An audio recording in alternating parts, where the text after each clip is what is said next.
NEET தேர்வு இல்லாத மருத்துவத்துறை சார்ந்த படிப்புகளுக்கு Vinayaka mission school of allied health science, Chennai, Pondicherry, Salem.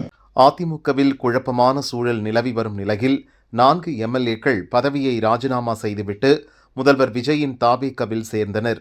இந்த பரபரப்பு அடங்குவதற்குள் அதிமுகவின் முன்னாள் எம்எல்ஏவும் கட்சியின் கொள்கை பரப்பு துணை செயலாளருமான வெங்கட்ராமன் அதிமுகவில் இருந்து விலகி இன்று ஸ்டாலின் முன்னிலையில் திமுகவில் சேர்ந்தார்.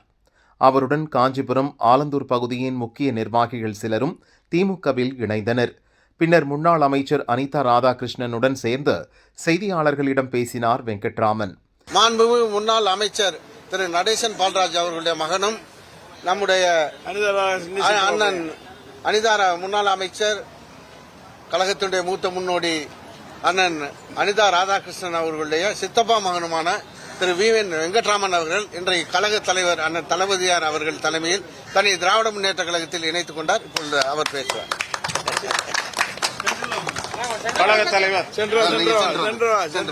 கழக தலைவர் அண்ணன் அவர்கள் என்னை திராவிட முன்னேற்ற கழகத்தில் தாயுள்ளத்தோடு என்னை வரவேற்று அரவணைத்துக் கொண்டார்கள். அவருடன் நான் எப்போதும் உறுதியாக இருப்பேன்.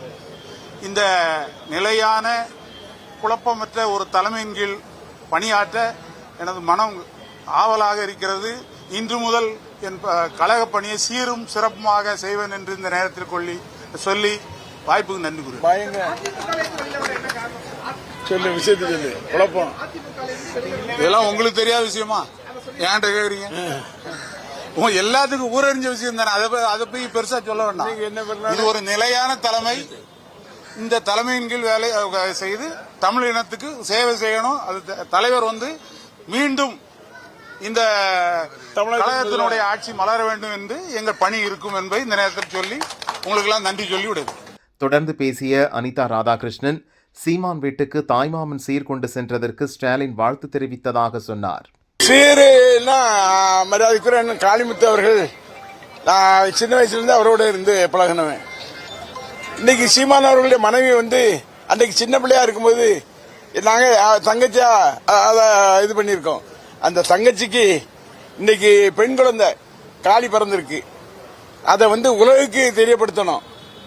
அந்த வகையில சகோதரனாக இருந்து சீர்கொண்டு செல்கின்ற பணிகளை நேற்று செய்தோம். அது எல்லா தமிழ் மக்களும் வாழ்த்தினாங்க. சீர் அருமையா செய்ய வேண்டிய அண்ணன் காளிமுத்தினுடைய மகளுக்கு இந்த சீரை கொண்டு வந்தது சிறப்பானதுன்னு சொன்னாங்க. எங்களுடைய தலைவரும் நல்ல வாழ்த்தினார்கள். அந்த வகையிலே வாழ்த்துக்கள், நன்றி.